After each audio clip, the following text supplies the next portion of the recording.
Bom dia a todos, todas e todes. Faço uma saudação aqui, inicialmente, ao Dr. Carlos Francisco, ao Dr. Marco Antônio, e, por extensão, a todos os participantes do Seminário de Saúde Mental no Hospital Geral. Nós daremos continuidade, no segundo dia, e quero externar aqui a nossa grande satisfação de iniciar nossa manhã com o Dr. Marco Antônio Alves Brasil, com o tema A Recepção da Saúde Mental no Hospital Universitário Clementino Fraga Filho. Dr. Marco Antônio possui graduação pela Universidade do Estado do Rio de Janeiro, mestrado e doutorado pela Universidade Federal do Rio de Janeiro. Atualmente, é professor associado pela Universidade Federal do Rio de Janeiro e chefe do Departamento de Psiquiatria e Medicina Legal da Faculdade de Medicina da Universidade Federal do Rio de Janeiro, ex-chefe do Serviço de Psiquiatria e Psicologia Médica do Hospital Universitário Clementino Fragas Filho. Tem experiência na área de medicina, com ênfase em psiquiatria, atuando principalmente nos seguintes temas: assistência psiquiátrica em hospital geral, classificação diagnóstica, transtornos afetivos, com ênfase no estudo e tratamento de depressão, psicofarmacologia, psicologia médica, relação médico-paciente, residência médica e introdução dos valores psicossociais no ensino médio. Então, é com grande satisfação, vou direcionar agora a fala ao Dr. Marco Antônio. Desde já, nós queremos agradecer a sua brilhante contribuição aqui ao seminário. Muito obrigado.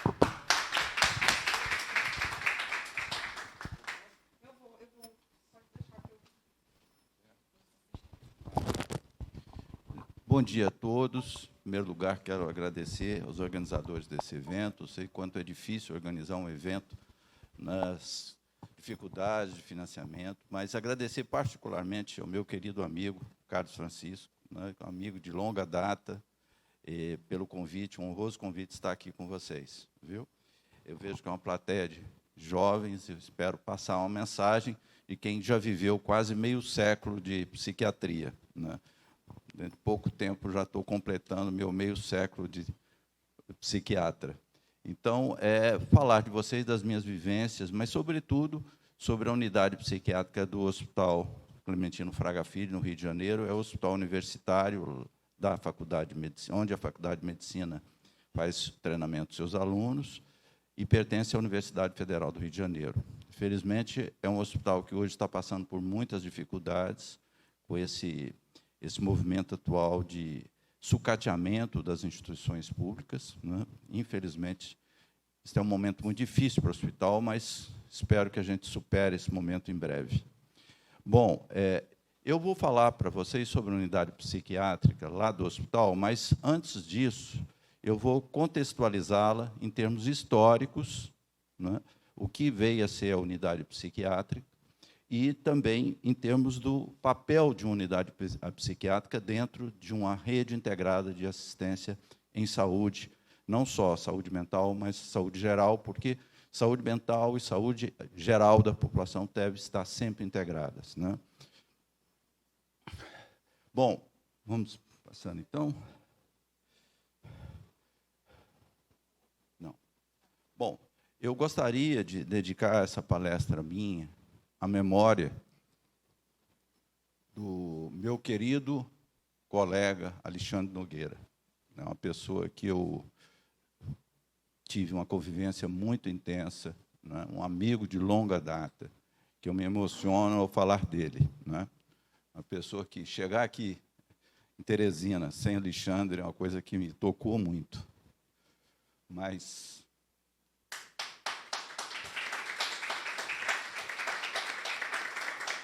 vamos dedicar, então, a memória do nosso querido professor Alexandre Nogueira. Bom, gente, eu vou falar para vocês, dentro do que eu disse, de contextualizar a unidade psiquiátrica lá do nosso hospital, do que significa, em primeiro lugar, a entrada do doente mental no hospital geral. Na realidade, os primeiros hospitais tinham a presença dos doentes mentais. Não é um começo, é uma volta às situações iniciais. Nós sabemos que as primeiras civilizações já tinham locais para abrigar doentes, mas eram locais, geralmente, pouco estruturados, em que os doentes, em pequeno número, eram recebidos, como em templos, né, locais para receber soldados feridos da guerra, né. Então, nós temos relatos da Babilônia, do Egito, da Grécia, de Roma, da Índia, onde havia locais para receber os doentes, inclusive os doentes mentais, que nessa época não havia essa separação do doente mental ser um excluído do restante dos outros pacientes. É importante assinalar para vocês que, hoje, o único paciente que é tratado em um espaço à parte dos outros demais pacientes é o doente mental, não é? Hoje não se trata mais o paciente com leproso, né, aquele paciente com hanseníase nos leprosários, os tuberculosos não são tratados mais nos sanatórios, como antigamente, todos eles são tratados no mesmo espaço comum a todos os outros pacientes, menos o doente mental. Então, essa é uma luta minha, pode passar, por favor, de muitos anos. Agora sim. Em que eu, em 1982, eu publiquei, foi publicado pelo Instituto de Psiquiatria, a minha tese. Aliás, não foi uma publicação, apenas o Instituto fez uma publicação interna, né? Eu nunca fiz isso em forma de livro. Mas foi o primeiro trabalho, eu acredito, acadêmico sobre unidade psiquiátrica no Brasil, quando eu falei sobre a unidade psiquiátrica no Hospital Geral. Isso mostra que é uma luta minha muito antiga, né?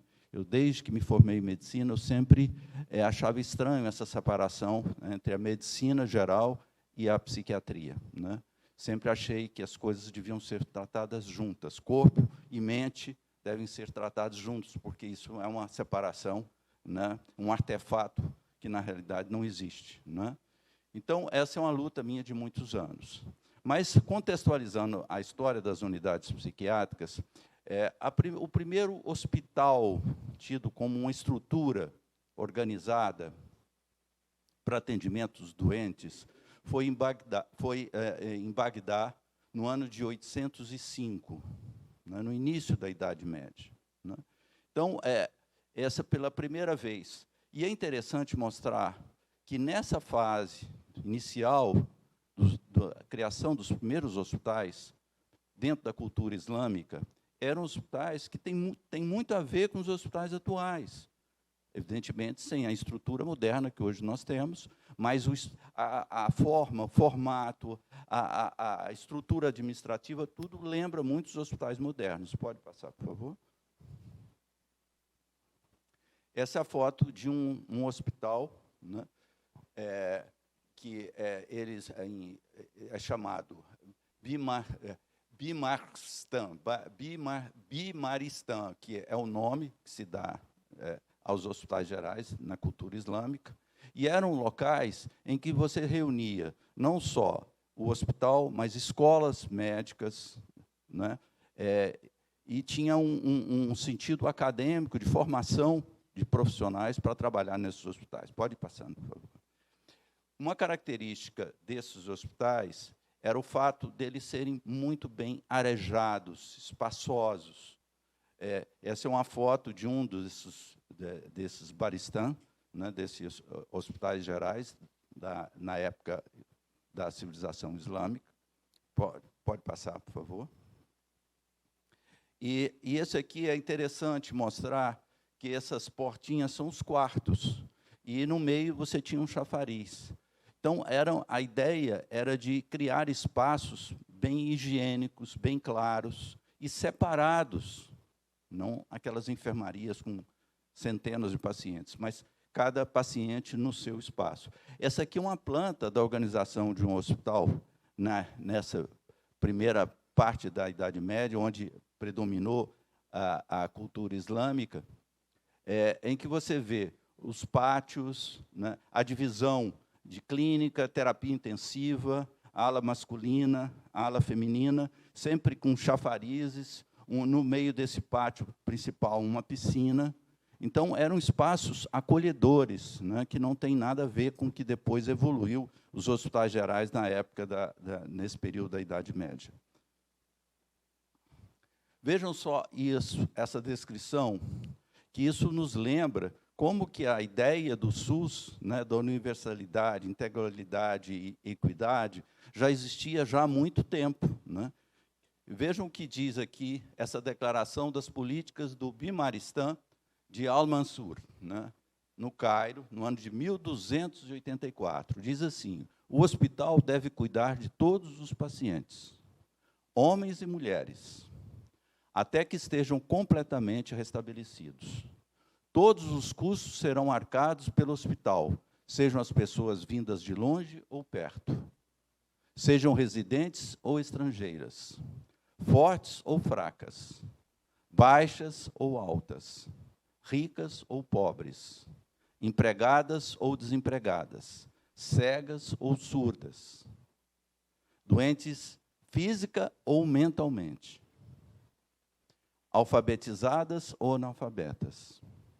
Não há condições a se considerar e pagamento. Ninguém é objetado ou mesmo indiretamente impedido por não pagamento.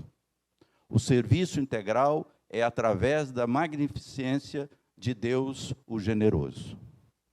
Vejam, gente, isso é a proposta, né, de universalidade, integralidade e equidade do nosso SUS, que já existiu nessa época. Próximo.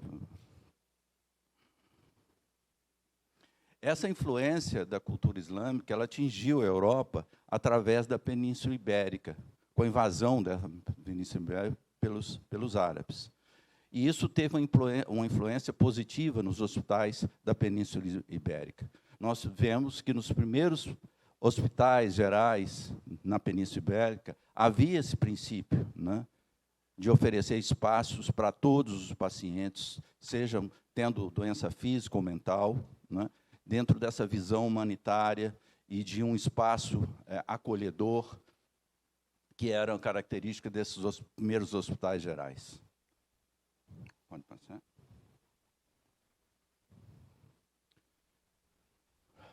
Volta um pouquinho, você pulou um. Bom, o que aconteceu? Na Europa, sobretudo com o passar dos anos na Idade Média, esse princípio da cultura islâmica foi sendo abandonado. E o que aconteceu? Que a Europa, né, da cultura ocidental, passou a ter a ideia de que a origem das doenças era sobrenatural. E, portanto, não tinha maneira de alguma intervenção humana atuar sobre as doenças, né?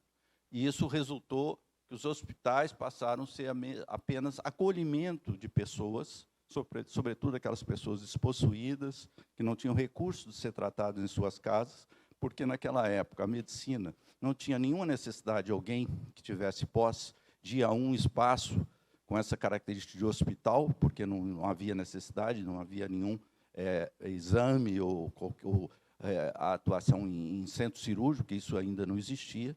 Então, os ricos eram tratados em suas casas, né? Só iam para o hospital geral aquelas pessoas pobres, né, que não tinham recursos. Pode passar. Tanto é que Luiz Vive, no século XVI, disse o seguinte: dou o nome de hospitais às instituições em que os enfermos são mantidos e curados, onde se sustenta um certo número de necessitados, onde se educam meninos e meninas, onde se criam os filhos sem pais, onde se encerram os loucos e onde os cegos passam a vida. Então, veja que a ideia era muito mais de acolhimento. A palavra hospital, a raiz está em... Daí vem hotel, hospedagem, a mesma raiz, é de acolher, né, de receber as pessoas despossuídas, né, que tinham não tinham locais para ficar diante da doença. E Foucault diz o seguinte: não é o doente que é preciso curar, porque na época não havia nenhum recurso curativo, não é?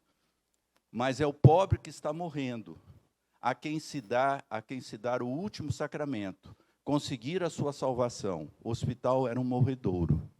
Então, a ideia era de recolher aquelas pessoas para oferecer a salvação. Por isso, o vínculo dos hospitais gerais iniciais, na Europa, sobretudo, é com as instituições religiosas, né? Então, aqui você tem um modelo de um hospital da época, da Idade Média, né, em que, curiosamente, gente, eu chamo a atenção para isso, mesmo naquela época, você tinha os espaços privados, cada um tinha seu nichozinho onde ficava o seu leito, né? As enfermarias, pode passar.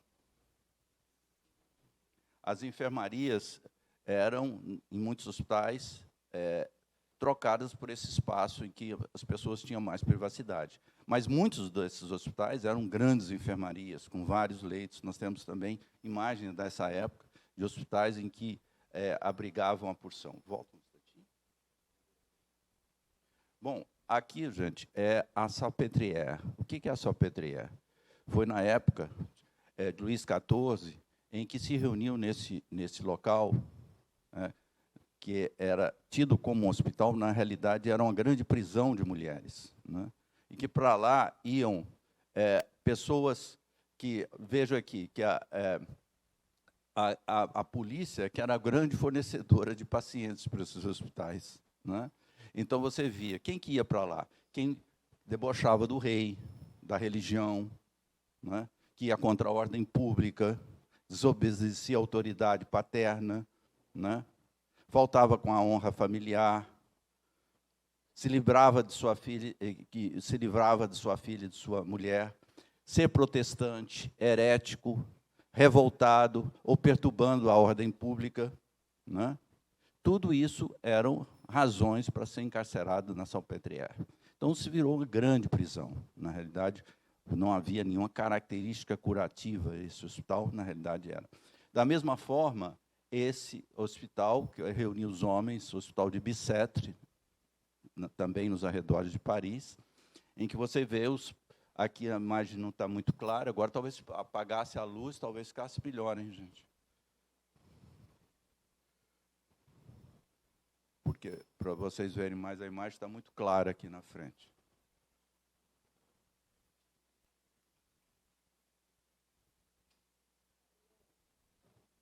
Melhorou, né? Então, vocês vão ver os pacientes todos aqui sendo acorrentados no pátio de Bicêtre. Então, eles viviam, muitos deles passavam o tempo todo acorrentados nesses hospitais prisões. Próximo. Então, aí que aparece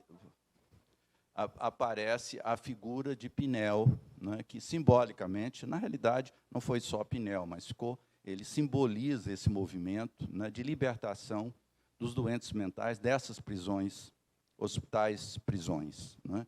E passa a separá-los em um hospital, aí sim, os primeiros hospitais para doente mental, né?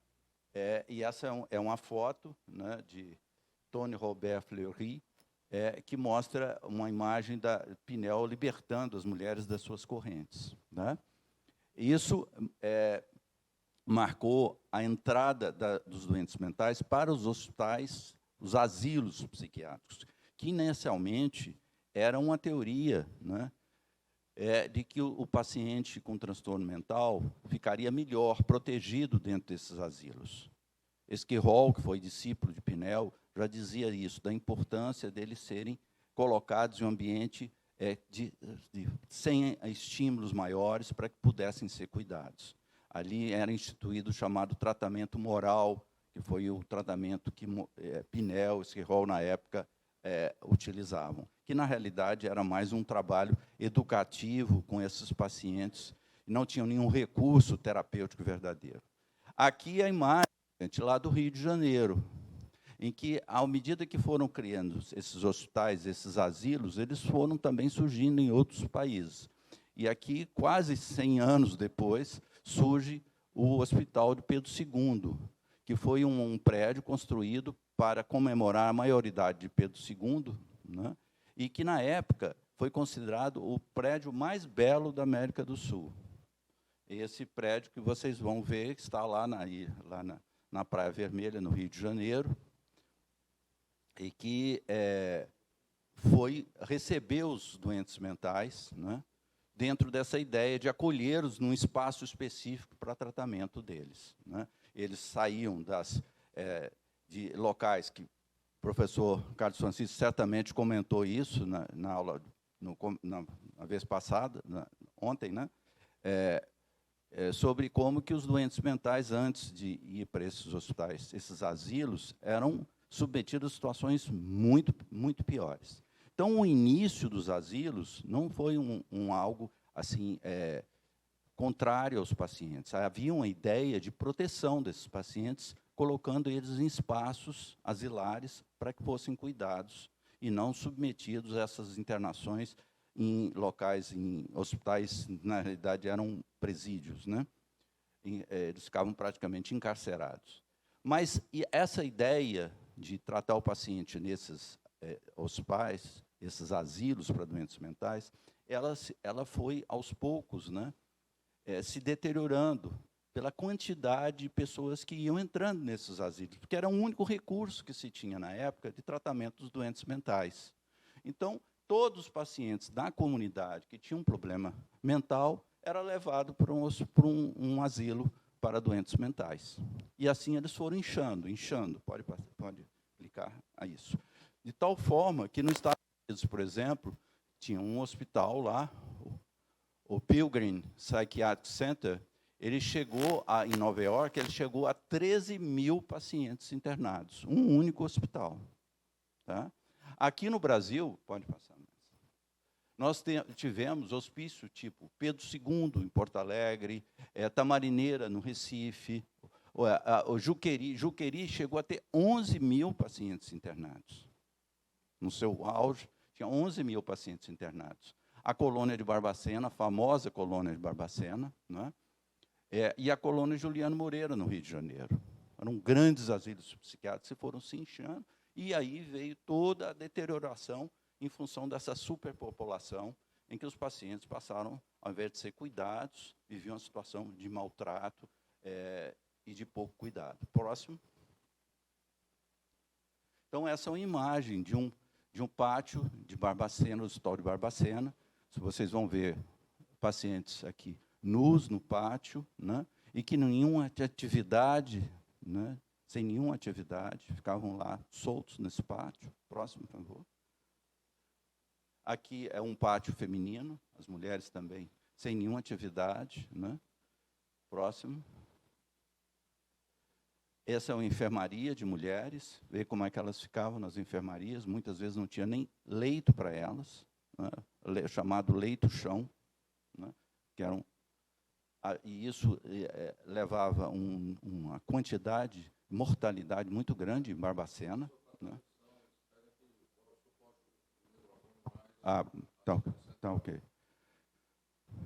Então, essa é a imagem do que foi essa deterioração dos asilos psiquiátricos, né? Por esse inchamento do seu tamanho, né? Passaram a ser grandes hospitais, em que fica absolutamente inadministrável, né? Com a quantidade desses pacientes, né? Bom, então, o que tem de desvantagem no modelo hospitalocêntrico, em que tem como único recurso você levar seu paciente com transtorno mental para um asilo psiquiátrico? Em primeiro lugar, a cronificação. Por que isso? Porque muitos desses pacientes que entram nesses asilos não saíam mais, né? Na colônia Juliano Moreira, por exemplo, nós temos vários exemplos de pessoas que foram ainda criança para esses hospitais e nunca mais saíram de lá. Até porque as famílias não tinham, eu estava conversando aqui com a doutora Virgínia sobre isso, muitas famílias, lá no Rio de Janeiro, eu assisti isso, mudavam, inclusive, o endereço para que não pudesse mandar o seu paciente de volta para casa, porque era mais uma boca que tinha para se alimentar, né? Pessoas que não tinham nenhuma produtividade, não traziam dinheiro para casa, simplesmente consumiam dinheiro da renda familiar.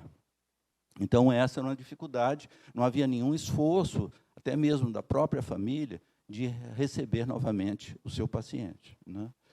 Por outro lado, a chamada porta giratória. O paciente, às vezes, tinha alta, mas não tinha nenhum trabalho de manutenção do seu tratamento, né? E o que acontecia? Em pouco tempo, ele voltava a ter nova crise e era reinternado, né? E estabelecia o que nós chamamos da porta giratória. Próximo. Sem dúvida, a questão da exclusão social. Uma pessoa que esteve internada num hospital psiquiátrico, gente, é como se quase que uma marca de ferro no corpo. Ninguém quer saber dessa pessoa, porque já esteve em hospital psiquiátrico. Eu vivi uma experiência no pronto-socorro do Hospital Pedro II, hoje é chamado Nise da Silveira, homenagem à doutora Nise da Silveira, em que a família, né, a família de um paciente, né, recusou a paciente. E foi o seguinte, era uma empregada doméstica, que não pertencia à família, mas a situação mostra bem essa tendência de exclusão social. Era uma empregada doméstica que foi atendida por uma crise de ansiedade, nada grave. Ela teve uma crise de ansiedade e levaram ela para o pronto-socorro. No pronto-socorro, ela se tranquilizou, tomou uma medicação para se tranquilizar, estava muito bem. Aí falou assim, agora, vê se minha patroa vem me buscar. Eu quero voltar para casa, mas eu não me sinto seguro ainda para ir voltar sozinha. Aí, qual o telefone da sua patroa? E deram.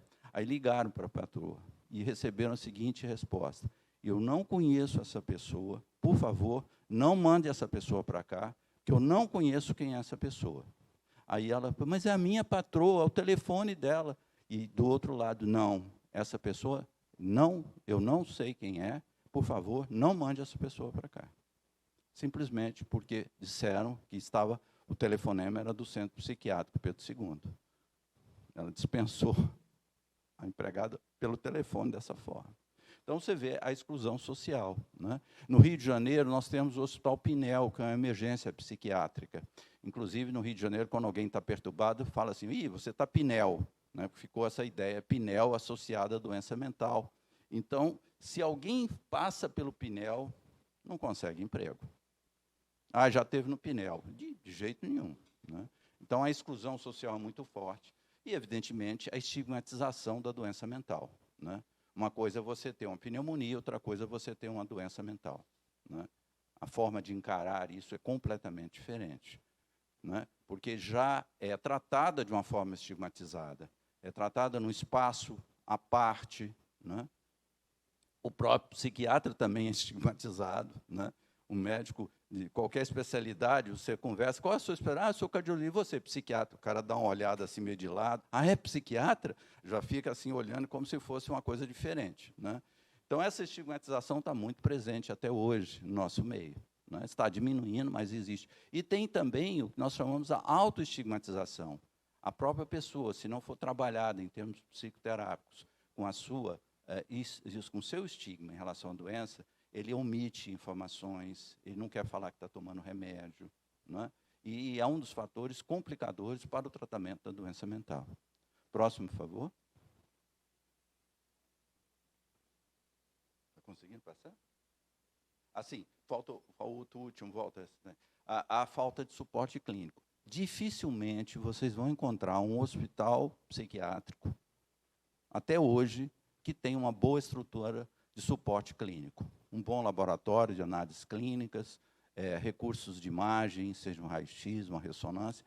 É muito difícil você encontrar um hospital psiquiátrico que tenha um suporte para tratar as doenças clínicas. O que isso implica? Em que boa parte dos doentes mentais, né, adoecem doenças clínicas que não são diagnosticadas e não são tratadas. Diabéticos, hipertensos, com problemas endócrinos, porque não tem uma estrutura clínica para fazer o diagnóstico e tratamento desses problemas clínicos. Então, você vai ter uma clientela de pessoas dentro de um hospital psiquiátrico, geralmente de obesos, porque não fazem muita atividade, os hospitais ficam aquele características e lá, fumantes, né? E com isso, utilizando medicamentos que têm uma série de efeitos colaterais, a chamada síndrome metabólica, que gera a obesidade, gera hipertensão, gera diabetes. Então, tudo isso faz com que a idade média de morte de um paciente de doença mental é 10 anos, né, a menos do que a da população normal. Isto é, em geral, o doente mental morre 10 anos antes do que as pessoas na comunidade. Próximo. Bom, esses 2 livros, você já pulou. Esse é em inglês, infelizmente não tem tradução, mas para quem lê inglês, é muito interessante, porque ele conta essa história toda do início, que eu acabei de falar para vocês, né? Dos asilos, dos problemas que foram surgindo, em que o título é Nossa Necessária Sombra, né? Our Necessary Shadow, em que ele fala uma história dos problemas da assistência psiquiátrica, né? Como surgiu os primeiros hospitais, como que evoluíram, etc. Outro livro também, esse já tem em português, é A Psiquiatria, uma História Não Contada, né? Em que conta também os problemas que a assistência psiquiátrica teve ao longo da sua história. Próximo, por favor. Bom, gente, então o que nós temos que fazer ao invés desse sistema hospitalocêntrico? Primeiro, entender que saúde mental tem que ser uma assistência integrada à saúde geral. Não há por que você fazer um atendimento, uma assistência dissociada da assistência geral em saúde. Né? Corpo e mente têm que ser tratados conjuntamente, porque vocês não vão encontrar isso. Ele até me pediu para eu fazer uma referência a meu querido mestre piauiense, professor Portela, foi o meu mestre maior, né? A pessoa que eu tenho com maior referência na minha vida profissional, uma pessoa admirada por todos nós, psiquiatras, tivemos o privilégio de conviver com ele. Ele dizia, você não vai encontrar nenhuma alma andando na rua, nem corpo nenhum desalmado pela rua, né?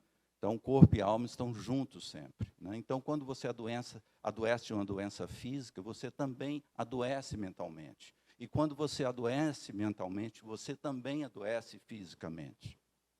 As coisas não são separadas, né? Então, é muito importante que esse sistema integrado de saúde inclua assistência em saúde mental. Então, o que a gente tem que fazer em primeiríssimo lugar, gente? A importância do programa de saúde da família. Que a atenção à saúde tem que ser, em primeiríssimo lugar, uma atenção não curativa, mas preventiva. Medicina tem que ser, antes de mais nada, prevenção de doença. Por que isso?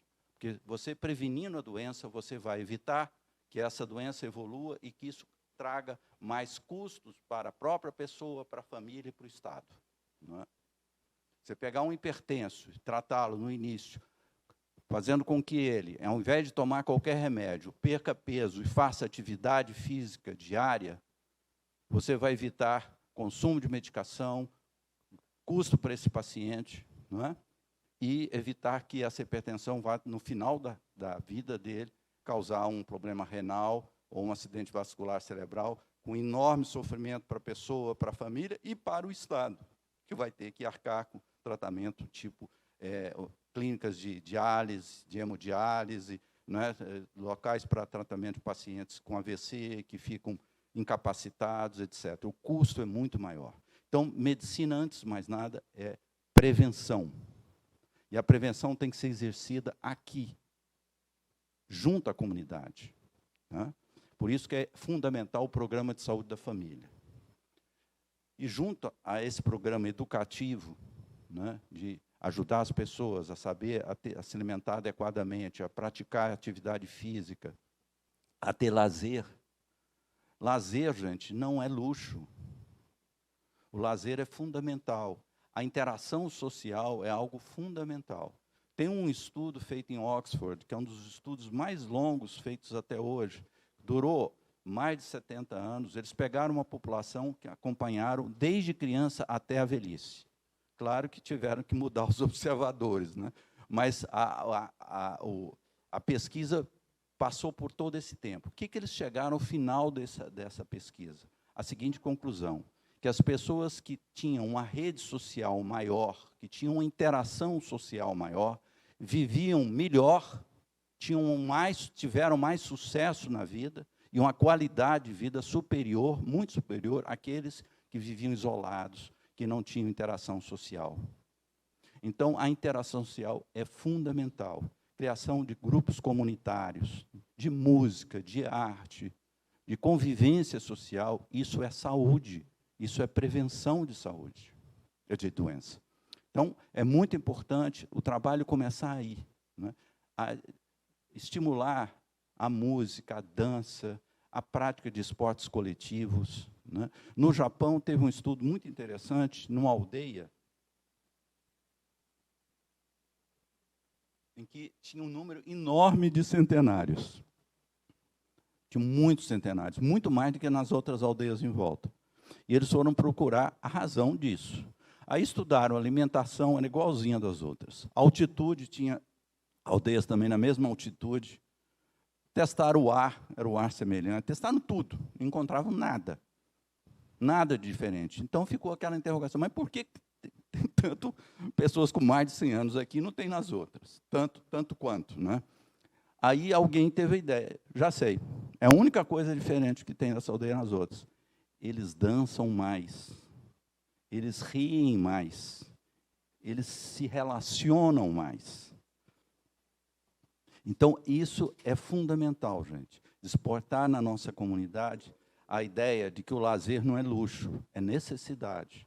De estar junto, de brincarem, de rir, né, é fundamental. Tá? Então, por isso que as igrejas hoje estão tendo tanta força assim.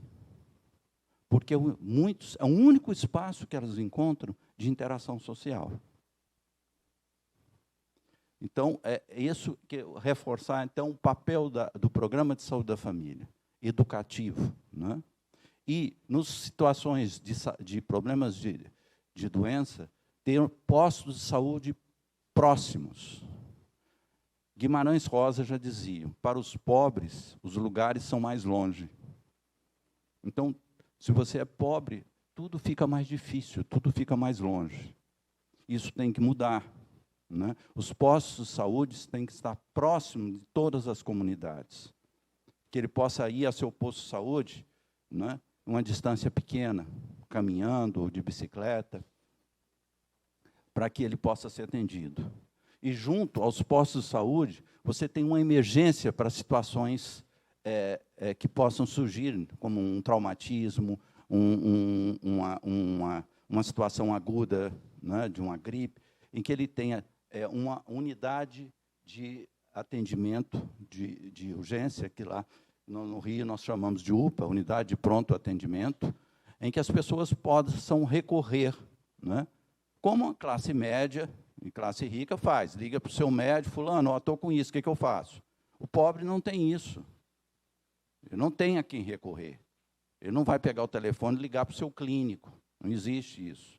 Então, o que ele tem que fazer? Ele tem que ir a uma unidade de pronto atendimento, né, que tem que funcionar 24 horas. E aí dá a ele os primeiros atendimentos, e a grande maioria dos casos tem uma alta resolutividade, no sentido de não precisar ser encaminhado para nenhum outro lugar. Né? É um quadro infeccioso que pode ser medicado, é um quadro traumático, uma cirurgia, uma sutura que você fez numa ferida que ele sofreu, etc. Isso pode ser resolvido nessas unidades de pronto atendimento, que tem que estar próximos, o mais próximo possível da sua comunidade. Junto a isso, gente, pode ir clicando, porque ele vai aparecendo as coisas. Pode ir clicando. Aí. Nós temos, portanto, fortalecer a atenção primária. E mais, pode ir clicando que vai aparecendo. E, com isso, o que nós vamos conseguir? Um filtro, né, de maneira que boa parte dos problemas de saúde da população são resolvidos na atenção primária. Tá?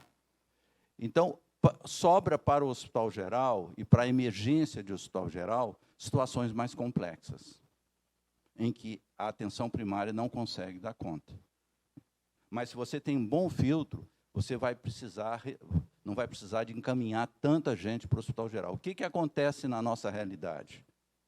Toda cidade pequena, ao invés de criar postos de saúde, unidades de pronto atendimento, compra ambulância para mandar o paciente para o Hospital Geral da cidade grande mais próxima. No Rio de Janeiro, por exemplo, todas as cidades da Baixada Fluminense têm como promessa de campanha dos prefeitos comprar ambulância. Então, quando você chega no HU, no hospital que tem a nossa unidade, você vê uma fila de ambulâncias de todas aquelas cidades em volta do Rio de Janeiro. Nova Iguaçu, aí Caxias, e aí vai, todas aquelas cidades da região que mandam seus pacientes hospitalar. Por quê? Porque não tem uma estrutura que possa estabelecer esse filtro, de resolver, ter uma resolutividade local, na sua comunidade. Outro ponto importante, gente, é a prevenção terciária, né?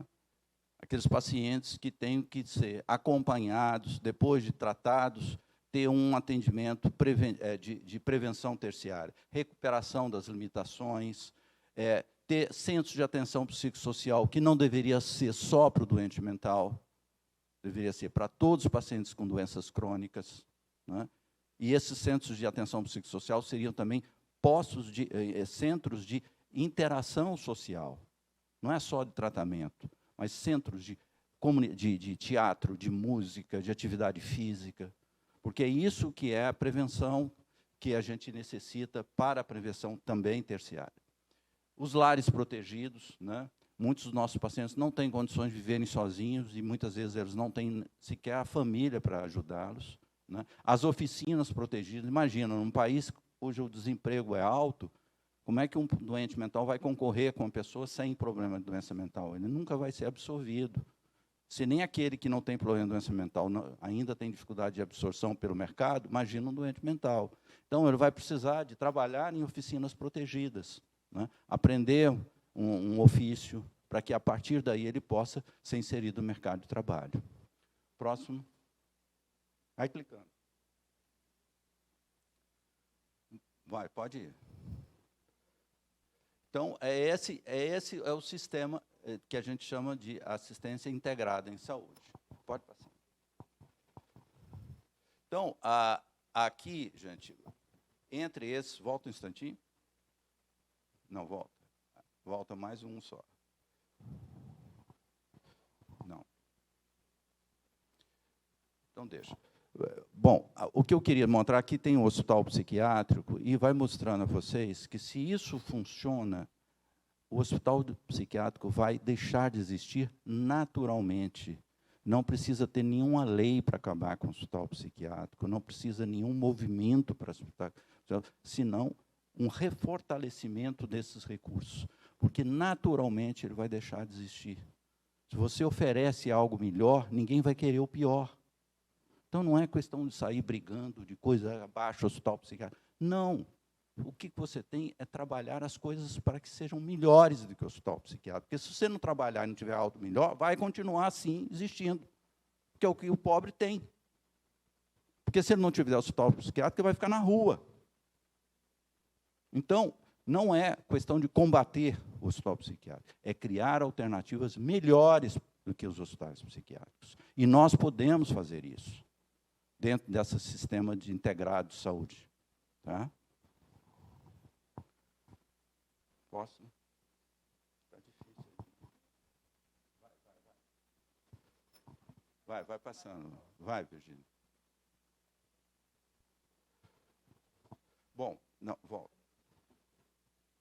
Bom, então, quais são as vantagens desse sistema integrado de saúde? Em primeiro lugar, a prevenção, não só que eu falei da prevenção primária, mas a prevenção secundária. O que é a prevenção secundária? É o diagnóstico precoce, você diagnosticar precocemente um problema, seja físico ou mental.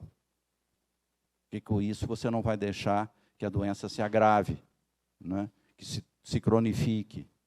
Então, é muito importante a prevenção secundária feita nesses postos de saúde, o tratamento, a identificação precoce de problemas físicos e mentais, né? O combate ao estigma. Uma coisa é você ser tratado num posto de saúde, outra coisa é ser tratado num posto de um hospital psiquiátrico, como eu já comentei, né? A facilitação da reinserção social. Ele vai ser tratado próximo. Um dos grandes problemas que nós temos hoje em dia, no Rio de Janeiro, tem muito, e eu acredito que aqui, já, se não tem, vai ter logo, provavelmente já tem, com a Grande Teresina, né? É a questão das cidades dormitórios. Porque quando você fala em comunidade, você tem uma ideia de que a pessoa mora e vive ali. Naquele local, você pode trabalhar, né, oferecendo atendimento próximo à sua casa. Só que muitas pessoas pobres saem de madrugada, às 4 da manhã, né, com a sua marmitinha, vai para o trabalho, volta no final do trabalho, leva um tempo enorme, porque, para os pobres, como diz Guimarães Rosa, os lugares são mais longe, então ele vai levar muito tempo de ida e muito tempo de volta, tá?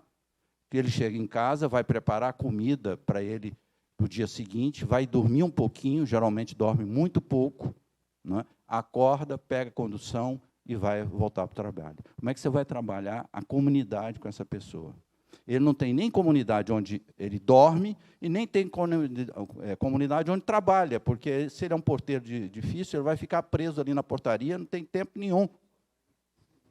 Então, é muito importante a gente tentar lutar contra esse aumento, esse inchaço das grandes cidades, né? Criando oportunidades de trabalho em cidades menores, né? Onde você vai, sim, aí sim, trabalhar nas comunidades. Tá? Isso vai representar a redução do custo de saúde, né? Você não vai precisar que a pessoa tenha que se mobilizar, andar horas e horas de condução para ser atendido. Tá? E ele vai ter um sistema integrado de saúde em que as dificuldades dele vão ser tratadas de acordo com o grau de gravidade. Próximo. Então, volta. Obrigado. Desculpa que eu estou sendo enfático com você. Mas, porque a toque do computador aqui é muito sensível. Volta um pouquinho. Aí, obrigado. Bom, o que se fala muito? Uma crítica que se fala assim, mas como que eu vou pegar 300, 400, 500, 800 pacientes internados no hospital psiquiátrico e vou colocar na unidade psiquiátrica de 10, 20, 30 leitos? A matemática não bate, não é isso? Mas só, gente, que se esse sistema funcionar, o número de pessoas que vão necessitar de internação vai ser enormemente menor. Vai ser muito menor. Tá? Então, o que você vai ter? Que esse programa de saúde da família, junto com os atendimentos nos postos de saúde, nos atendimentos de urgência, filtram a maior parte dos casos, de tal forma que o que vai sobrar para o hospital, para a unidade de internação, em um hospital geral, vai ser um número muito pequeno, não só de doença mental, mas de qualquer outra doença. Então, o hospital geral não pode ser o local em que todos vão, mas simplesmente o hospital geral tem que ser um espaço para situações mais complexas, em que a grande parte dos pacientes sejam tratados nesse sistema de postos de saúde, de unidades de atendimento, de pronto atendimento. Próximo. Então, o que a gente vai ver? Nessa pirâmide, vocês vão ver que o número de pacientes psiquiátricos que se internam, quando isso funciona, é mínimo, entre 0,2% a 0,5%. Se você pegar a classe média, as pessoas de classe média e classe alta, quantas pessoas que com problema de transtorno mental são internadas nessa população? É muito pequeno o número. A imensa maioria se trata em consultório. Né? Consultório de psicólogo, consultório de psiquiatra, consultório de clínico, e assim por diante. Né? Então, o que vai acontecer? Que vai ter uma necessidade muito menor de internações. O grande número de pacientes vão estar aqui, na atenção primária. É aqui que o atendimento vai acontecer. Tá? Próximo. Então, reforçando a ideia, medicina se pratica, sobretudo, e acima de tudo, na atenção primária. Essa é a verdadeira medicina. Não é a medicina que vai pensar em um sujeito ganhar muito dinheiro num super hospital americano, né, tipo esses hospitais que aparecem em cinema, né? Porque isso não é a medicina.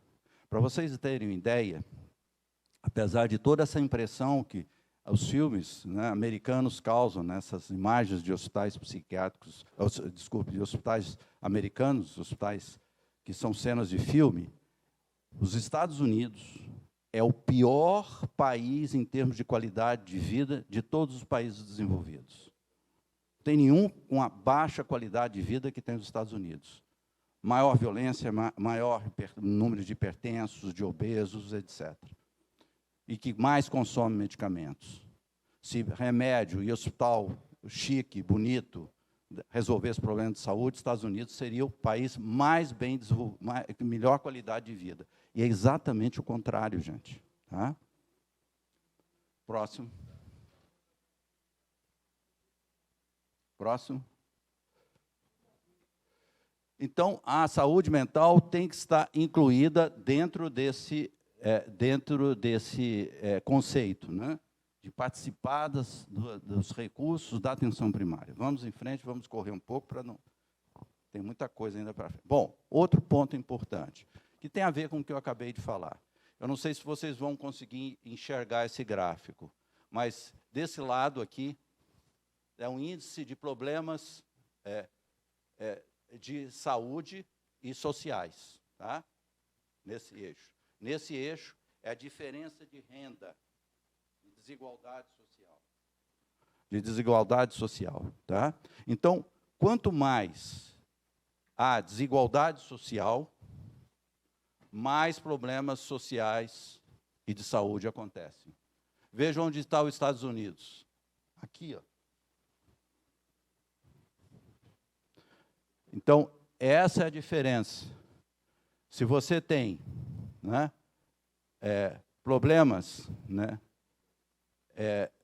sociais e de saúde,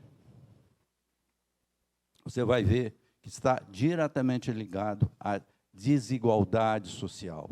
Os países onde há mais injustiça social, onde os mais ricos ganham muito mais que os mais pobres, você vai ver que tem problemas graves sociais e de saúde. Como no nosso país, como nos Estados Unidos, como em todos os países em que há uma diferença terrível entre aqueles que ganham mais e os que ganham menos. Tá? Próximo.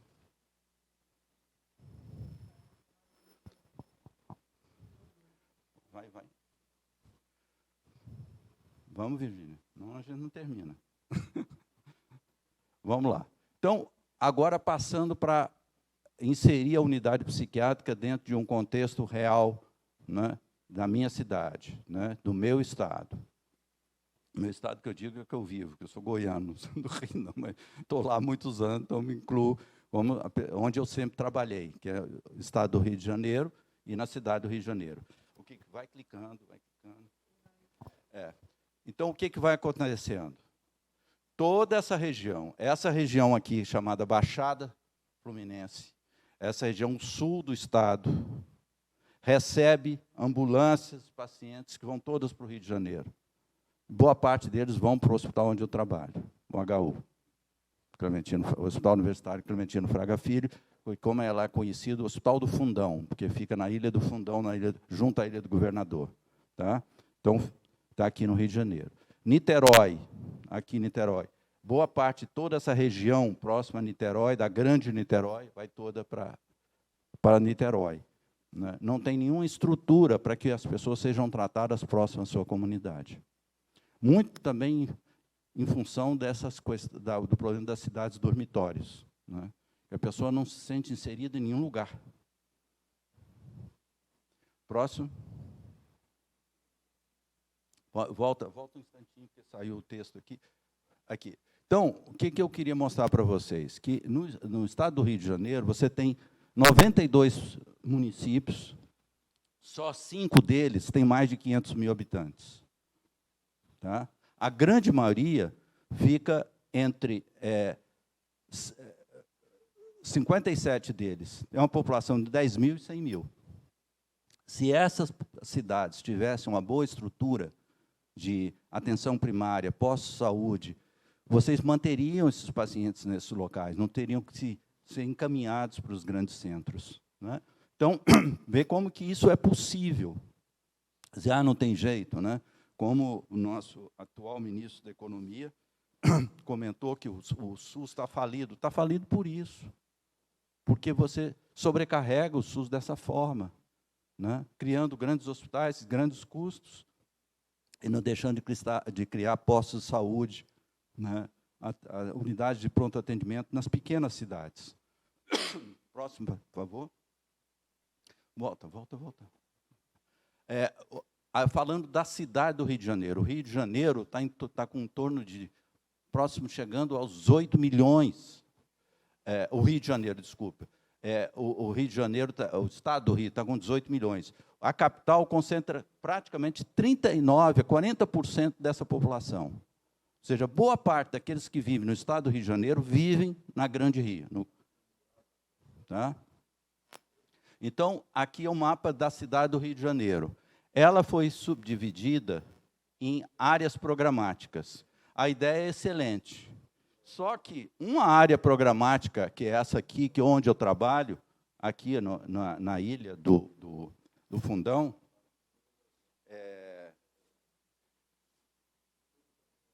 vocês vão ver que é quase a população de Roma, para vocês terem ideia. Só uma área programática do Rio de Janeiro é o tamanho de uma população de uma grande cidade europeia. Então, é muito complexo. Você está uma população tão grande, né? Então, você vai ter esses problemas também, né, de ter que atender uma população muito grande. Próximo, por favor. Bom, tentando dar uma ideia aqui, que eu não sei nem se isso está atualizado, gente. Desculpa, vocês que são da casa, podem me dizer. Mas, veja, no Piauí, o que vai acontecer? Você joga a Grande Teresina, né? Tem 1.200.000 e tanto, provavelmente já está chegando próximo a 1,5 milhão de habitantes, né? Então, isso é uma grande concentração de pessoas num estado, né, que tem muita população ainda, muito pouca população no restante do estado, né? Então, você vê, no Piauí, as cidades com até 10, predominam cidades de até 10 mil habitantes. Ou seja, uma cidade com 10 mil habitantes, você cria um posto de saúde, uma unidade de pronto atendimento, você resolve o problema, a grande maioria dos problemas de saúde dessa população. Não vai ter que mandar nada para Teresina. Tá? Então, isso é muito importante. Que você crie polos, por exemplo, aqui em Bom Jesus, no sul, né? Oeiras, né? Floriano, Campo Maior e Parnaíba, são cidades maiores que podem servir de polos para atender a população à sua volta, e não transformar a Teresina, né, num único espaço para receber pacientes de todo o estado, e muitas vezes até de outros estados vizinhos, né?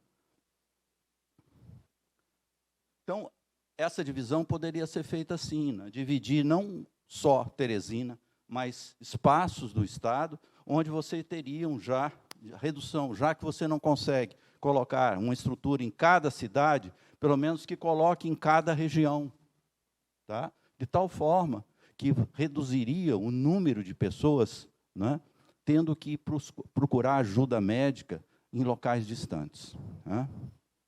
Próximo.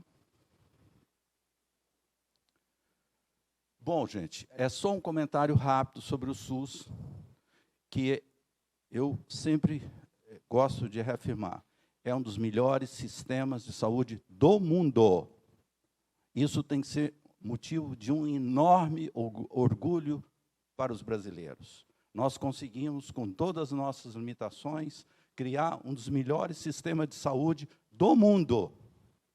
Qualquer brasileiro, seja pobre ou seja rico, seja homem ou mulher, seja católico ou muçulmano ou protestante de qualquer seita, ou seja umbandista, ou seja o que for, de qualquer orientação sexual, de qualquer orientação política, enfim, de qualquer cor, de qualquer ideologia, pode ser atendido em um hospital público. São poucos países que oferecem esse tipo de assistência. Universal, para todos, integral e com equidade. Esse é o lema do SUS. Universalidade, né, integralidade e equidade. Mas, infelizmente, nós vamos ver que há toda uma pressão destrutiva contra o SUS. Me desculpe eu fazer uma referência de ordem política, mas eu não posso evitar de dizer, de nosso ministro da Economia dizer que o SUS está falido, que não tem mais que fazer. O SUS tem que dar um voucher para as pessoas irem aos hospitais particulares e procurar tratamento. Ele chegou, isso eu assisti, não ouvi. Eu vi ele falando que um pobre pode pegar um voucher e ir, por exemplo, no Einstein, no Sírio-Libanês, para ser atendido. É um cara de pau enorme, né, gente? Pelo amor de Deus, né? É de uma disfarçatez, de uma insensibilidade monstruosa. Monstruosa.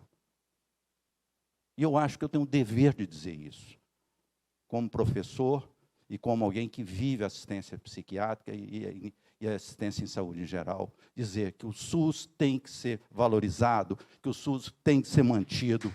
Tá? É a grande conquista. Ninguém vai destruir essa conquista nossa. Então, pode passar, por favor. Um ponto importante, que eu queria só aumentar, é a questão do não ressarcimento, que o SUS não tem. Não tem ressarcimento dos seguros de saúde. Os seguros de saúde utilizam do SUS, né? E o SUS não recebe nada em troca. Uma pessoa que paga um seguro de saúde, vai no hospital público, é tratada no hospital público, faz uma cirurgia no hospital público, e o hospital público não recebe nada de troca da seguradora. Se ele vai no hospital particular, privado, o hospital privado vai cobrar da seguradora, sem dúvida nenhuma. Não, ele não entra. Então, isso é muito importante, gente.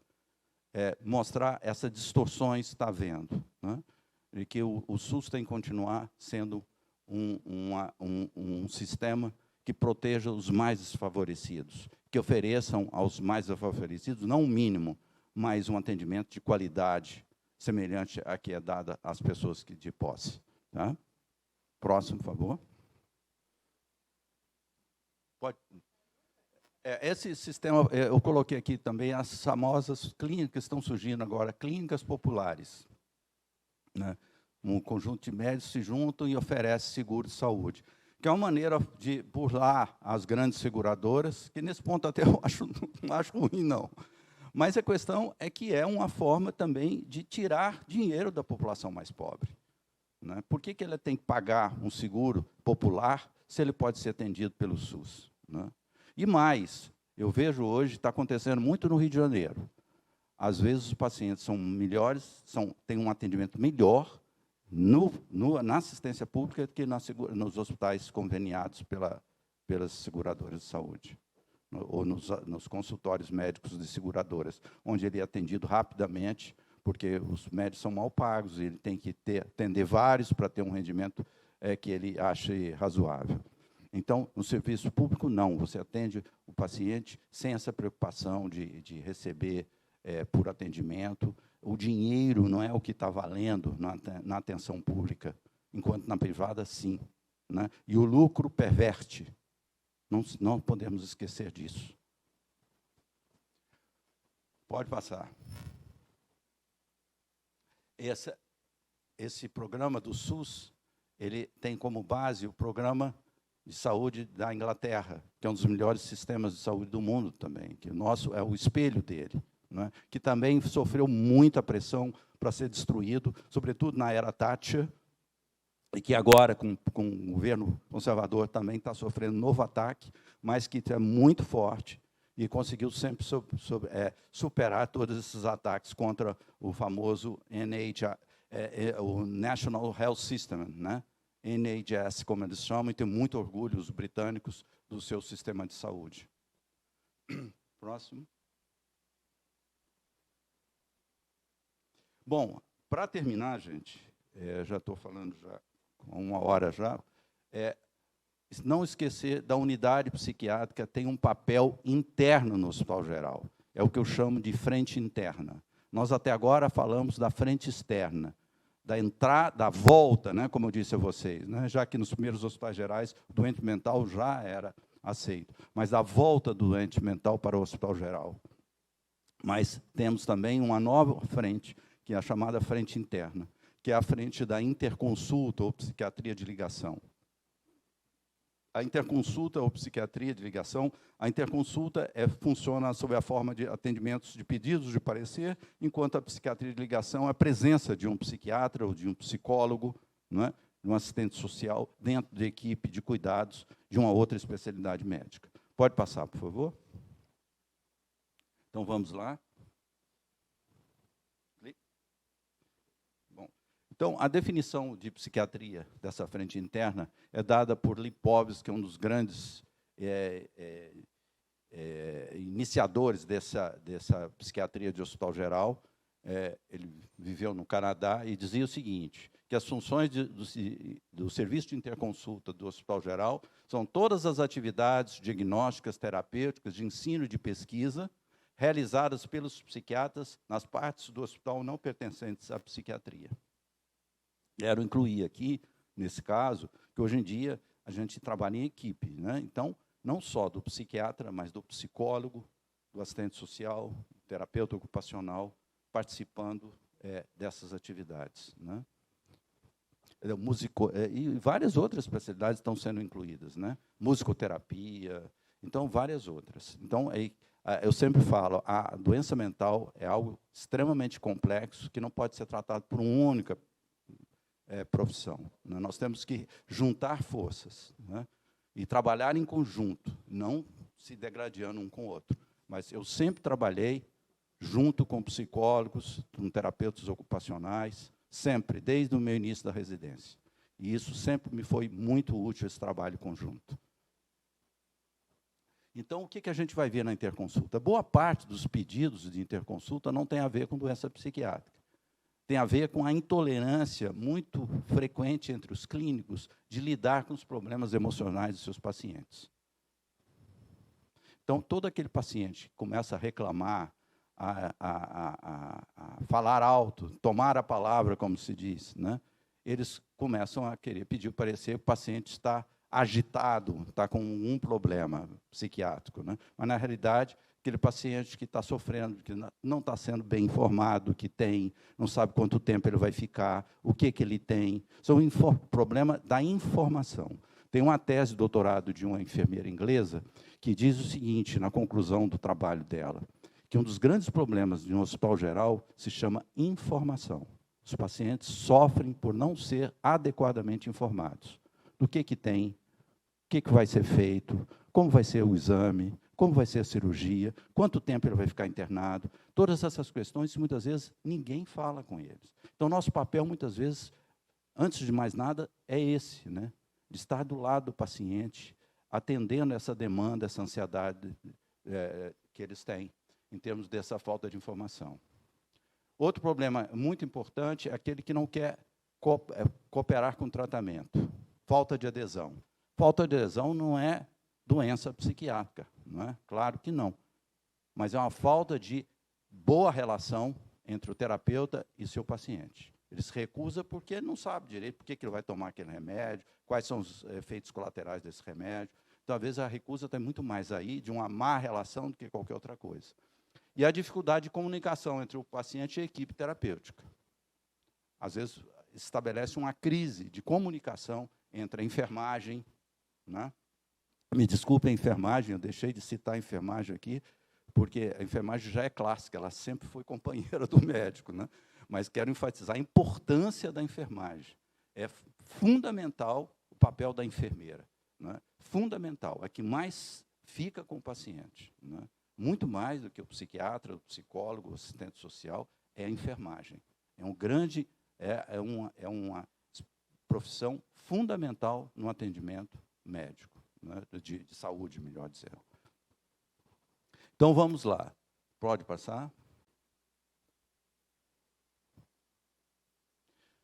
Problemas éticos Eu já tive uma situação que a ortopedia do hospital me chamou, dizendo que não iam colocar uma prótese num mendigo que estava internado, porque ele não ia cuidar da prótese, a prótese era uma cara, né, de um material caro, e eles não viam razão para colocar uma prótese numa pessoa que ia para a rua e não ia cuidar, logo estava perdendo essa prótese. Só que nós fomos conversar com o mendigo. O mendigo, ele era mendigo, certamente, pedia esmola, mas morava num quartinho, no fundo de uma casa de uma família, que tinha pena dele e deixava ele dormir lá. Era uma pessoa extremamente higiênica, se cuidava, sim, da sua higiene pessoal, que não havia nenhuma razão para se temer dele perder a prótese. Mas, veja, só porque ele era mendigo, já tinham dado esse veredicto que ele não era, né, indicado para colocar uma prótese nesse paciente. Ele ia ficar sem uma perna, e eles iam colocar uma prótese e não colocaram. Então, pronto, vamos lá. A questão dos indisciplinados, do queixoso crônico, do querelante, tudo isso é motivo de parecer, gente. E eu gostaria aqui de falar um pouco, antes de entrar em morbidade psiquiátrica, da importância da psicologia dentro do Hospital Geral. Hoje, eu criei um curso de especialização em psicologia hospitalar, um dos primeiros no Brasil, tá? Que hoje já está, não sei quantas turmas já formadas, e que tem um campo riquíssimo dentro do hospital, do HU, né, que trabalha com pacientes terminais, com pacientes com problemas hematológicos, problemas de receber a informação de doenças graves, pacientes com dor crônica, e assim uma infinidade de problemas que o papel do psicólogo hospitalar é fundamental.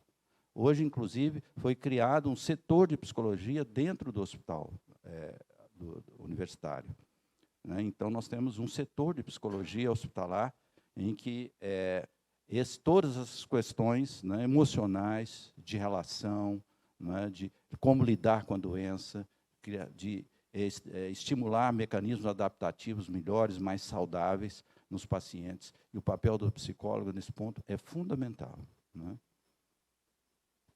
Bom, em termos de morbidade, também, só rapidamente, é só mostrar que é muito frequente morbidade psiquiátrica no Hospital Geral. E o que é curioso, a unidade psiquiátrica, começando agora no final, só para falar da nossa unidade, um dos grandes problemas de implantação da nossa unidade foi aceitar a presença de uma enfermaria psiquiátrica no Hospital Geral. A ideia é que toda hora ia ter paciente psiquiátrico correndo pelos corredores, matando gente, fazendo coisas terríveis, né? E, à medida que foi implantada a unidade e desenvolveu esse trabalho da frente interna, eu já ouvi a seguinte frase: hoje a gente não pode viver sem a unidade psiquiátrica aqui dentro. Porque vários problemas que a gente consegue apagar incêndio, pacientes agitados, em quadros de delírio, né, que é muito frequente dentro de um hospital geral, né, pacientes demenciados, pacientes com reação forte a alguns medicamentos que ficam agitados, que tudo isso, a unidade oferece esse trabalho de ajudar os clínicos a lidar com essas situações de emergência.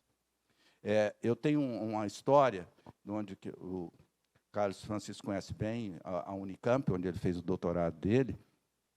Quando foi implantado o Hospital Geral da Unicamp, houve a escolha dos locais para colocar os serviços, né, as especialidades. Aqui, de repente, como sempre, a psiquiatria foi esquecida. A cardiologia escolheu o lugar, a oftalmo, a otorrino, e a psiquiatria. Ninguém pensou em aonde colocar a psiquiatria, porque essa ideia da psiquiatria sempre ser vista em separado. E aí viram que tinha um lugar, sim, estava sobrando um lugar, mas só que era ao lado da pediatria. Tinha uma enfermaria de pediatria, um pátio e um espaço vazio, que seria a enfermaria de psiquiatria. E alguém falou assim, não, aí não dá, né? enfermaria psiquiátrica com pediatria, com criancinha no pátio. Aí até que alguém falou, não, vamos ver o que vai dar. Foi uma interação maravilhosa entre as crianças doentes mentais. Por quê? Porque elas não tinham estigma. Elas não viam o doente mental como alguém perigoso, violento. Conversavam, batiam papo, ficou animadíssimo o pátio nesse encontro da pediatria com a psiquiatria. Né? Não morreu ninguém, não teve nenhuma criancinha sendo estrangulada, não aconteceu nada. Então, você vê como o estigma, às vezes, atrapalha. Né? Então, vamos lá, vamos em frente. Bom, nós vamos ter as reações psicológicas, enfim, tem uma série de situações que vocês vão ver que a gente pode, em outra oportunidade, até conversar sobre isso. Quem sabe, algumas de vocês, psicólogos, resolvam fazer o curso de psicologia hospitalar lá no HU, né? Pode ir passando. Bom, esse é um livro que eu aconselho para casos de apresentação de doenças orgânicas que tem como primeira apresentação sintomas psicológicos. Né? É muito interessante esse livro. Próximo. Esse também, que é doenças clínicas orgânicas que apresentam como queixas emocionais. Né?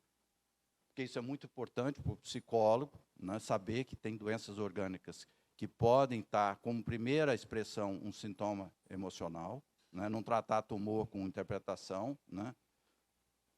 E esse é um livro que eu editei junto com outros professores de psicologia médica, em que tem um ponto que eu gostaria de comentar, que é o subtítulo do livro, que se chama Dimensão Psicossocial da Prática Médica. Né?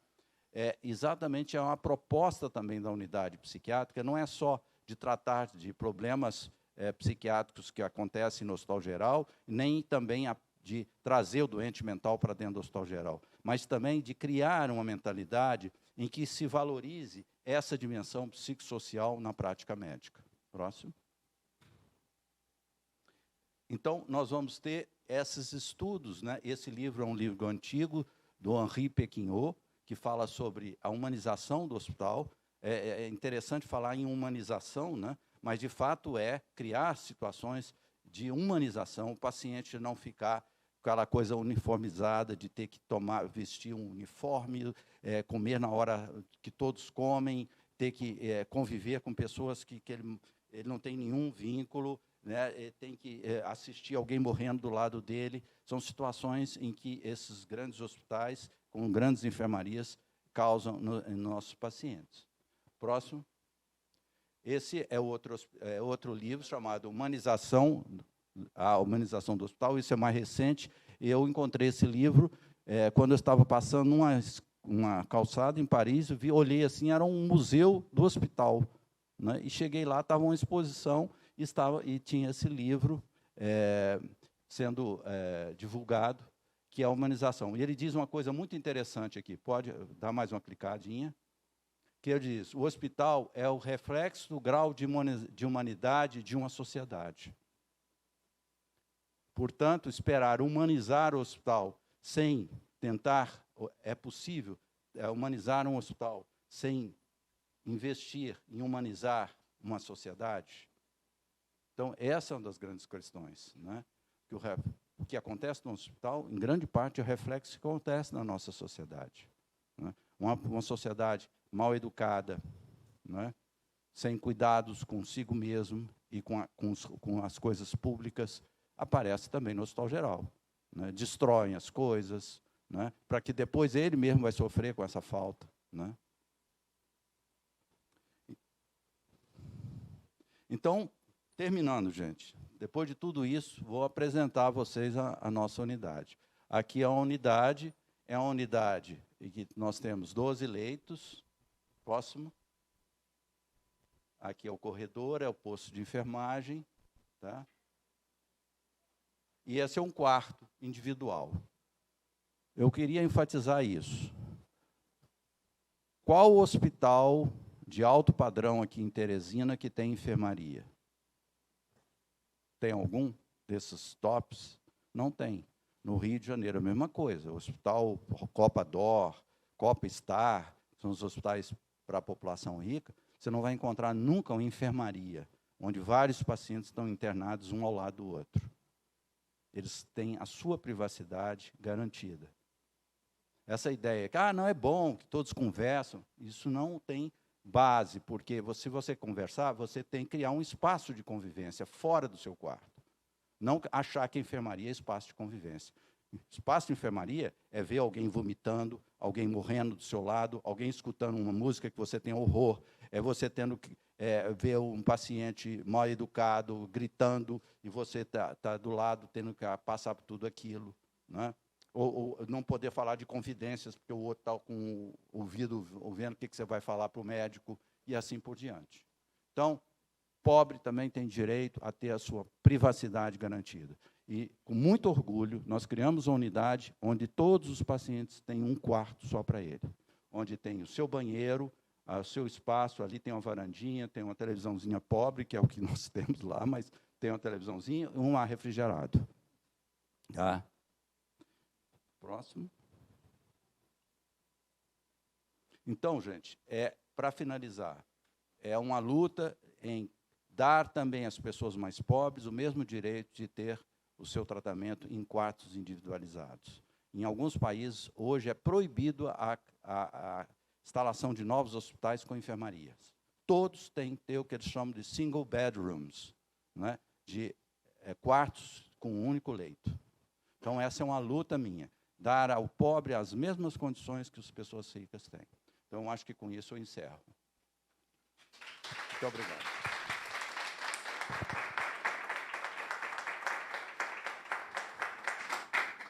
Quero agradecer aqui a fala potente, né, do Dr. Marco Antônio, que nos mobiliza, né, e reforça a necessidade de lutarmos por um SUS mais resolutivo, né, e de maior qualidade para os nossos usuários, lutar por um sistema integrado de saúde, né, que realmente garanta a integralidade do cuidado.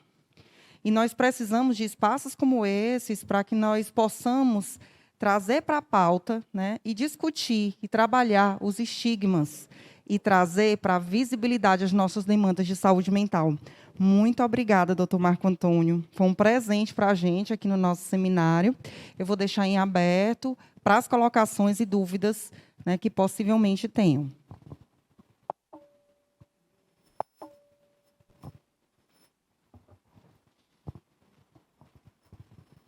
Professor Marco Antônio Alves Brasil, que privilégio, que coisa maravilhosa reviver aqui os tempos da antiga ABP, onde o senhor sempre me disse, não acredita em ciência sem confraternização, sem essa aproximação que o senhor tanto fala. Como isso me tocou, como isso me sensibilizou, e eu acho que todos os colegas aqui.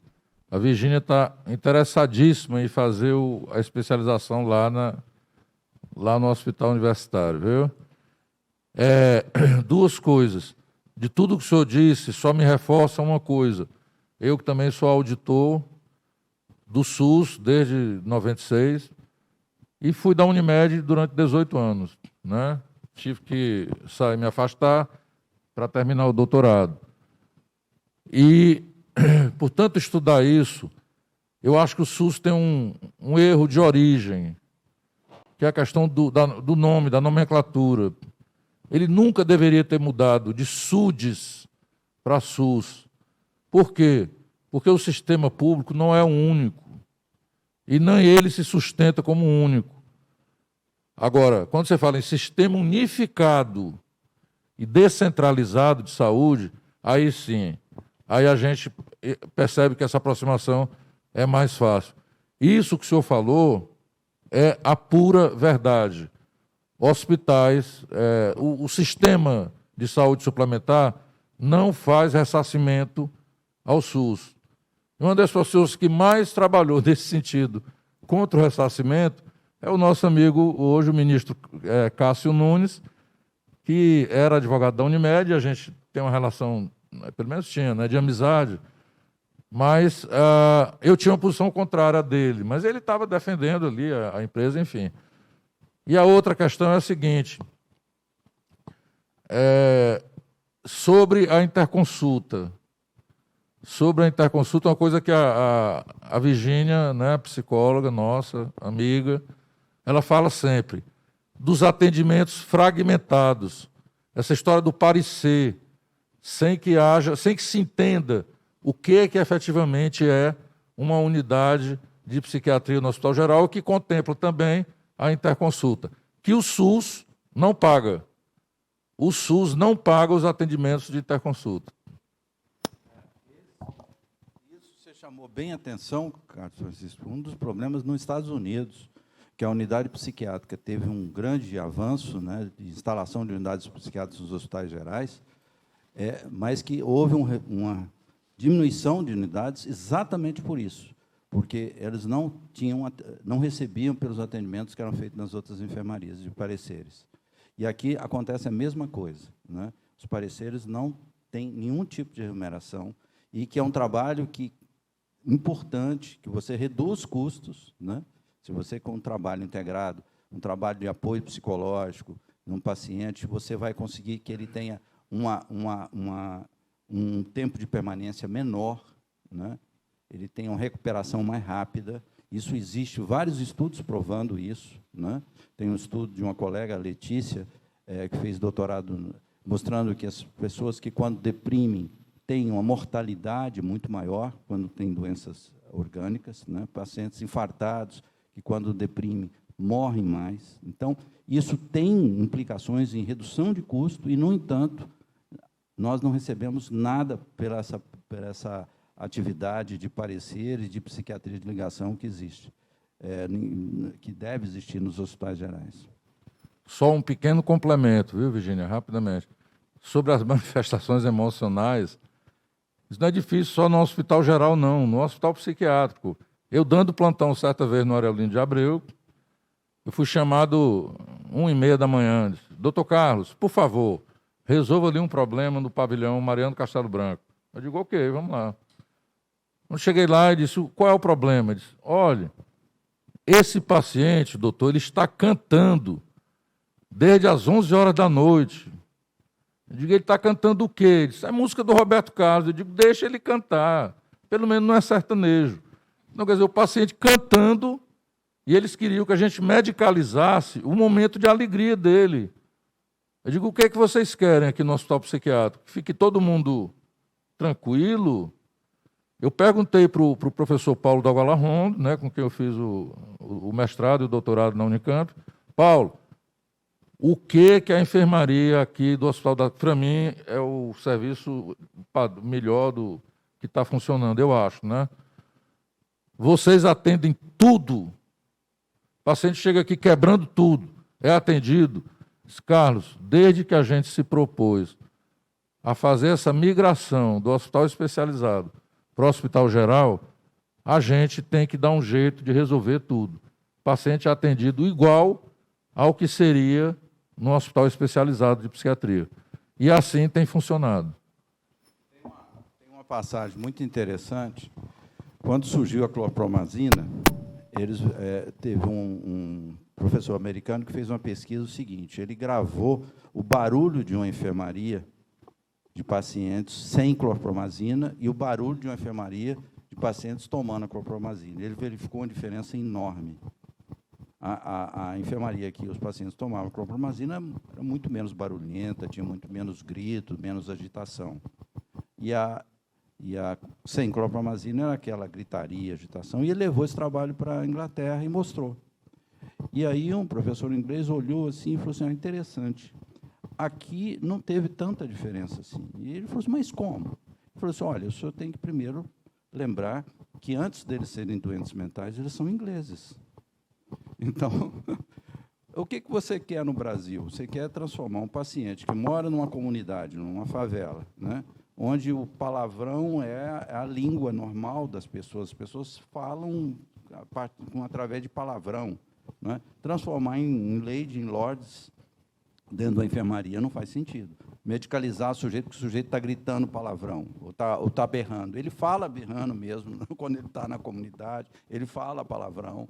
Então, tem que entender também a realidade de cada um, né? E não querer transformar uma enfermaria psiquiátrica num convento, né? Professor Marcos, é um prazer tê-lo conosco, né? Para nós, você é uma pessoa muito especial.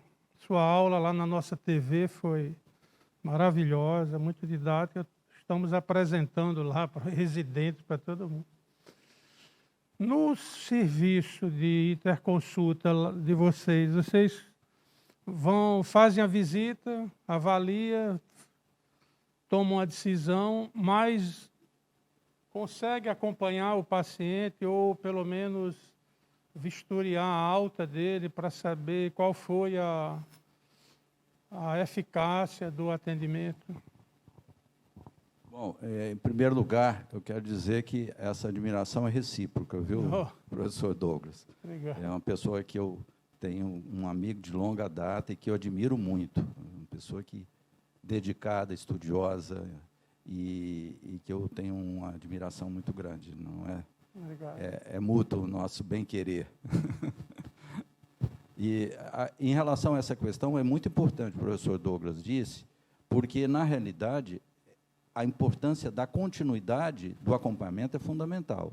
Se você vai lá, dá um parecer e some, a utilidade do parecer praticamente não existe. Então, tem que identificar o problema, né, e continuar participando das atividades da enfermaria, indo lá de vez em quando. Lá no HU, às vezes, se faz rounds clínicos em que o psicólogo ou o psiquiatra participa, dá a opinião deles. Muitas vezes, a equipe de clínica médica vai até o serviço de psiquiatria trazendo o problema, se discute o que fazer com o paciente, questões de alta, questões de agitação, questões de não adesão ao tratamento, tudo isso é discutido em conjunto. E essa questão levantada pelo professor Douglas é muito importante, né? A continuidade no acompanhamento.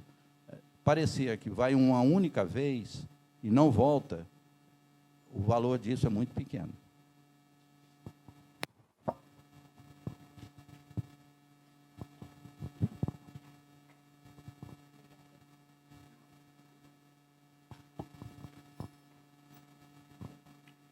Bom dia. Primeiramente, eu queria agradecer e parabenizar pela excelente palestra. Eu sou estudante de medicina e, com certeza, as suas palavras sobre o SUS, sobre a atenção primária, impactaram na minha formação. E, durante a sua fala, né, eu percebi a importância da atenção primária, principalmente nesse diagnóstico precoce. Eu queria perguntar, né, que, além do interesse governamental, o que é que falta para esse modelo entrar em prática, realmente em prática? É uma pergunta muito importante. Eu diria para você que é vontade política, viu? Não há vontade política de implantar isso, porque medicina preventiva não dá lucro. A medicina curativa é que dá lucro. Lucro para as empresas farmacêuticas, lucro para as empresas de procedimentos, lucro para as empresas que vendem, né, instrumentos médicos, é onde há lucro, e é o lucro que seduz, né? Então, numa política em que o lucro é valorizado e tem como prioridade, você não vai ter uma política voltada à prevenção, porque prevenir doença é gastar menos em saúde, gastar menos medicamento, menos internações, né? Então, falta vontade política nesse sentido, né? Mas espero que a gente vá conseguir isso. No último slide meu, coloca o último slide, que tem um texto muito bonito que eu queria deixar para vocês.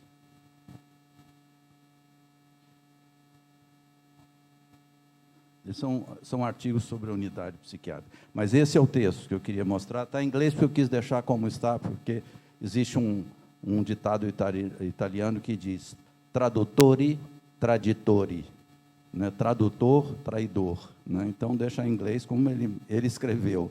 Mas ele diz o seguinte: quando você perde a esperança, quando você perde tudo, né? Quando você perde a esperança. E quando você pensa que tudo está perdido, quando tudo está terrível e sombrio, haverá sempre esperança. Então, o que nós não podemos é perder a esperança. É a esperança de um país mais justo, né? de um país que dê oportunidade a todos, em que essas oportunidades, esse sistema de saúde do SUS, essa ideia da atenção primária sendo valorizada, seja uma política de Estado, não de um governo, mas que isso seja permanente, né? Que é isso que nós estamos precisando e temos que manter a esperança que vamos, em algum momento, conseguir, né?